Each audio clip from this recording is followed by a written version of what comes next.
আজকে গণ অভ্যুত্থানে যারা ছিল বৈষম্য বিরোধী ছাত্র, তারা কিন্তু জনগণকে প্রতিনিধিত্ব করত। এনসিপি কিন্তু জনগণকে প্রতিনিধিত্ব করে না, এটা মনে রাখতে হবে। প্রথমত আমাদের একটা বড় কর্তব্য এসে যাচ্ছে তরুণদেরকে রক্ষা করা, কারণ আগামী দিনে আমি নিশ্চিত নই ওরা যেটা আমাদেরকে দিয়েছে, যে অভূতপূর্ব বিপ্লব তারা ঘটিয়েছে নেতৃত্বে, আমরা চিরজীবন তাদের কাছে কৃতজ্ঞ থাকবো। আপনি 10টা যদি আপনার দোকান দেখেন, তার মধ্যে 7টা দোকান ওষুধের, এটা হলো? এটা কি দেশ এটা? তাহলে জনগণকে রক্ষা করে, যে life, liberty and pursuit of happiness, তাহলে জীবন রক্ষা করবে কি? জীবন রক্ষা করে তোমার প্রথম কাজ। তো এই কাজগুলো তো আমরা করছি না। এই কাজগুলো তো আমাদেরকে বলতে হবে ডক্টর ইউনূসকে, তো আমরা তো তার পক্ষে রয়েছি। তো তিনি এগুলো কেন করছেন? এগুলো তো ঠিক নয়। এবং দ্বিতীয়ত তিনি বিনিয়োগ আনছেন বাইরে, খুব ভালো কথা, আমরা বিনিয়োগের পক্ষে। আমাদের চাই বিনিয়োগ হোক, আমাদের ছেলেমেয়েরা চাকরি পাক, টেকনোলজি ট্রান্সফার হোক। আজকে আইসিটি সেক্টর থেকে আরম্ভ করে বিভিন্ন ক্ষেত্রে বড় বড় বিপ্লব ঘটছে, তারা আসুক, তারা এই কাজটা করুক। কিন্তু তিনি বিনিয়োগ যে করছেন, দেখুন ঘোড়া না কিন্তু গাড়ি চললে হবে না।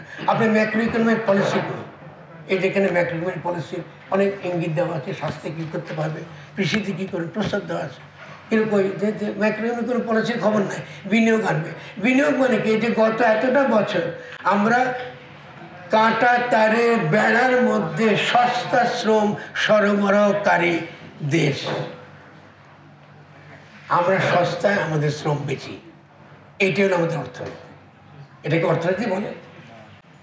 দর্জির দোকানকে বলে ইন্ডাস্ট্রি আমরা। আর আমরা এক্সপোর্ট প্রসেসিং জোন বানাইতেছি। এখন তিনি চীনাদেরকে এক্সপোর্ট জোন দেবেন, আমেরিকাকে এক্সপোর্ট জোন দেবেন, এলন মাস্ককে এখন তিনি স্টার্লিং আনবেন, খুব ভালো।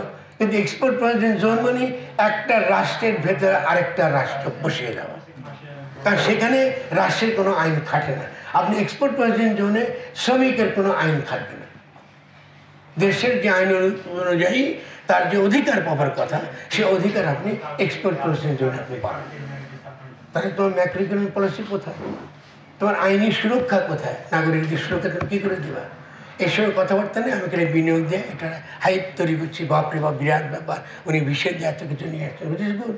উনি কিছু কিছু কথা বলেছেন, আমাদেরকে সাপোর্ট করে, ডেফিনেটলি। আচ্ছা, নর্থ ইস্ট সময় যে কথা বলেছেন উনি, আজকে বঙ্গোপসাগর যে কথা বলেছেন, তিনি গার্ডিয়ান। অবশ্যই আমরা বাংলাদেশের গার্ডিয়ান। তো বাংলাদেশের যদি গার্ডিয়ান হতে হয়, তার প্রথম কাজ হচ্ছে যে বাংলাদেশে একটা শক্তিশালী সেনাবাহিনী গড়ে তোলা। এখানে আমাদের জনসম্পদ অত্যন্ত প্রচুর। তো আমরা তো একটা গণ প্রতিরক্ষা ব্যবস্থা গড়ে তুলতে পারি, যেখানে জনগণই সৈনিক এবং সৈনিকরা নাগরিক। তা আমাদের যে নতুন করে চিন্তা করতে হবে দেশকে, যদি আমরা রিয়েলি একটা গার্ড হতে চাই। এখন তার সঙ্গে সেনাবাহিনীর দ্বন্দ্ব, সেই দ্বন্দ্ব ঠিক করতে আমাদের জান বেরিয়ে গেছে। এটা করে আমরা কাহাতে পারবো না, এটা করতে। তাহলে প্রত্যেককে নিয়ে তো আমাদের চলতে হবে। তা আমি মনে করবো যে এই ব্যাপারগুলো সম্পর্কে আমি বলছি, আপনাদেরকে বলছি অত্যন্ত কিছুটা, যদি আমাকে বলেন আমি কিছুটা ভীত হয়ে কথাগুলো বলছি। কারণ আমি জানি না বাংলাদেশ সেই কথা কেউ খেয়াল করছে কিনা, বুঝতে পারছে কিনা। কারণ আপনারা বুঝতে না পারলে, দেখুন অন্ধ হলে কিন্তু প্রলয় বন্ধ থাকে না। ফলে আমরা যারা একটু চিন্তা করি বাংলাদেশে, আমাদেরকে বুঝতে হবে যে আমাদেরকে হই হল্লা করে লাভ হবে না, আমাদেরকে অতি বড় বড় অতি কথনটা কোনো কাজে লাগবে না। কাজের কাজ যে জিনিসটা, এটা আমাদের করতে হবে। 5ই অগাস্টে উচিত ছিল 1 নাম্বার যেটা বলেছে, ওটা 1 নাম্বার কী বলেছে, যে আমাদের অধিকার হরণ করা যাবে না। 2 নম্বর নীতি হচ্ছে এই কি, প্রাণ, প্রকৃতি এবং পরিবেশ ধ্বংস করা যাবে না। এমন কোনো নীতি, এমন কোনো আইন রাষ্ট্র করতে পারবে না যাতে প্রাণ, প্রকৃতি, পরিবেশ ধ্বংস হয়। এইটাই বইয়ের মধ্যে এটাই বলছে, আমাদের মধ্যে এটাই শুনলাম। আমি ভুল বললাম, আমাকে শুধরিয়ে দেন, তারা এটাই বলছে। ঠিক আছে, এই দুটো নেই। 3 নম্বরটা কি, জীবন এবং জীবিকা নিশ্চিত করতে হবে। আপনি ইকোনমি করেন, আপনি বিনিয়োগ করেন, অসুবিধা নেই, কিন্তু আপনাকে 3 নম্বর জীবন এবং জীবিকা নিশ্চিত করতে হবে। আমার জীবিকা নিশ্চিত করার দায়িত্ব আপনার। ফলে এই তো 3টা, এই যে 3টা ঘোষণা দিচ্ছি, আমি এখন ঘোষণা দিচ্ছি জনগণের পক্ষে, এই 3টে ঘোষণা যথেষ্ট আমার জন্য। তো আপনি বসে আবার দেশে জাতীয় ঐক্য, ঐক্যমত্য, এইগুলো কেন করেন?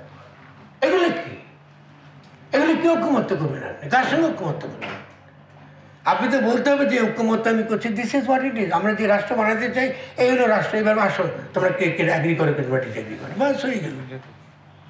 তাহলে আমরা তরুণদেরকে বলবো, দেখো বাবারা, আমি বলছি তোমাদেরকে, তখনও বলেছি 5ই আগস্ট থেকে 8 তারিখ থেকে বারবার বলছি, আমি তোমরা ধীরে ধীরে ধীরে ধীরে তোমরা একটা বিপজ্জনক জায়গায় তোমরা চলে গেছো। তোমরা যে রাজনীতির মডেল আমাদেরকে দিচ্ছ, এটা হচ্ছে লুটেরা মাফিয়াদের মডেল, নির্বাচনী মডেল। এটা দ্বারা তোমরা কিচ্ছু করতে পারবে না। এই নির্বাচনী মডেল দ্বারা আমরা গণ অভ্যুত্থান করি নাই। যদি হতো তাহলে বিএনপি দ্বারাই গণ অভ্যুত্থান হতো। গণ অভ্যুত্থান হচ্ছে তরুণদের আত্মত্যাগের মধ্য দিয়ে। তখন তো এনসিপি ছিল না। এখন এনসিপি যখন এসছে, তখন এনসিপি আর অন্যান্য রাজনৈতিক দল তো একই জায়গায় কাতারে চলে যাবে। ও তো রাজনৈতিক দল, ও তো আর জনগণকে রিপ্রেজেন্ট করে না। আজকে গণ অভ্যুত্থানে যারা ছিল বৈষম্য বিরোধী ছাত্র, তারা কিন্তু জনগণকে প্রতিনিধিত্ব করতো। এনসিপি কিন্তু জনগণকে প্রতিনিধিত্ব করে না, এটা মনে রাখতে হবে। আমি যখন একটা দল বানাই, তখন আমি সেই দলকে রিপ্রেজেন্ট করি, এবং তোমাদেরকে কম্পিট করতে হবে অন্যান্য রাজনৈতিক দলের সঙ্গে। তোমরা জনগণের পক্ষে থাকছো না, কারণ নির্বাচন করে কোনো বদল হবে না। ফলে আমাদেরকে যেটা ভাবতে হবে যে আমরা কী করে বাংলাদেশকে একটা নতুনভাবে গঠন করব। শব্দটা হচ্ছে কনস্টিটিউশনের বাংলা গঠনতন্ত্র। আমরা কী করে গঠন সমস্ত ক্ষেত্রে, এটা অপূর্ব একটা খুবই ভালো একটা কাজ। এটা আমরা তো অ্যাগ্রি করতে পারি, অনেকে ডিজাইন করতে পারি, এটা স্টার্ট হতে পারি, এটাতে শুরু করতে পারি, আমরা আলোচনা করতে পারি, অসুবিধা। আমি এটা দ্বারা তো আমরা আগামী দিনে বাংলাদেশকে গঠন করবার একটা গুরুত্বপূর্ণ প্রস্তাবনা লাইন ধরে ধরে আমরা কথা বলতে পারি, বিভিন্ন বিষয়ে কথা বলতে, বিভিন্ন বিষয়ে প্রত্যেকটা বিষয়ে আলোচনার দিক আছে, একটা আলোচনা করার আপনাদের দিক আছে। তো ঠিক আছে, আমি যেটা আপনাদের কাছে আবারও বিনয়ের সঙ্গে বলবো যে আপনারা সকলে, আমরা প্রথমত আমাদের একটা বড় কর্তব্য এসে যাচ্ছে তরুণদেরকে রক্ষা করা। কারণ আগামী দিনে আমি নিশ্চিত নই, ওরা যেটা আমাদেরকে দিয়েছে, যে অভূতপূর্ব বিপ্লব তারা ঘটিয়েছে নেতৃত্বে, আমরা চিরজীবন তাদের কাছে কৃতজ্ঞ থাকবো। কারণ আমাদের প্রথম কাজ হচ্ছে তাদেরকে রক্ষা করা। কিন্তু একই সঙ্গে তারা যদি পড়াশোনা না করে এবং একই সঙ্গে এটা পরিষ্কার করে বুঝতে না পারে কোনটা তাদের স্বার্থের পক্ষে এবং তাদের স্বার্থের বিপক্ষে, তাহলে মহাবিপজ্জনক হয়ে দাঁড়াবে। এটা তারা নিজের বিপদে পড়বে, আমাদের সকলকে বিপদে ফেলে দেবে। ফলে এটা আমি তাদের কাছে বিনয়ের সঙ্গে বলবো, কারণ আমি সবসময় তাদের সঙ্গে আছি, আগামী দিনেও থাকবো। মনে করি এটা তাদেরকে খুবই ভালোভাবে বুঝতে হবে যে রাজনীতি একটা ভিন্ন একটা আর্ট। এটা ইন্টেলেকচুয়ালি বলি, বুদ্ধিবৃত্তিকভাবে বলি, চেতনাগতভাবে বলি, এটা সম্পূর্ণ একটা ভিন্ন একটা বিষয়। আপনি খেয়াল করেন, তারপরে অন্তর্বর্তীকালীন সরকারকে আমি একটু সমালোচনা করলাম, তারপর দেখেন তাদের অনেক ইতিবাচক দিকও তাদের অবদানটা আছে। এই যে গত উৎসবটা ঘটে গেল, এই যে এটা উৎসব ছিল, চৈত্র সংক্রান্তি এবং নববর্ষ একসঙ্গে উদযাপিত হয়েছে, এবং এই চৈত্র সংক্রান্তির সঙ্গে আমাদের যত ক্ষুদ্র জাতি সত্তা দেখেছেন তারা এখানে এসছে, আমাদের তো সাধু মণ্ডলী তারা এখানে এসছেন। ফলে এই যে সকলে মিলে যে একটা গণ উৎসব করা, এই গণ উৎসবই কিন্তু গণতন্ত্র গঠন করবার সাংস্কৃতিক আন্দোলনের রূপ।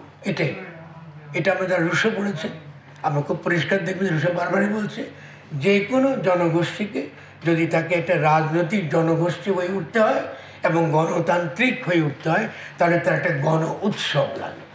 ফলে আমি অভিনন্দন জানাবো যে এই সরকার এমনকি অনেকগুলো ক্ষেত্রে তাদের বহু ইতিবাচক পদক্ষেপ আছে। আমাদের যে আশঙ্কাটা, সে আশঙ্কাটুকু তারা আশা করি শুনবেন এবং অবিলম্বে এই বিষয়গুলো দিকে তারা মনোযোগ দেবেন এবং তারা আমাদেরকে সবসময় তাদের পাশে থাকবেন। কিন্তু যেটা বিপজ্জনক দেখতে পাচ্ছি আমরা, সেটাকে আমরা বিপদ আকারে আমরা চিহ্নিত করব।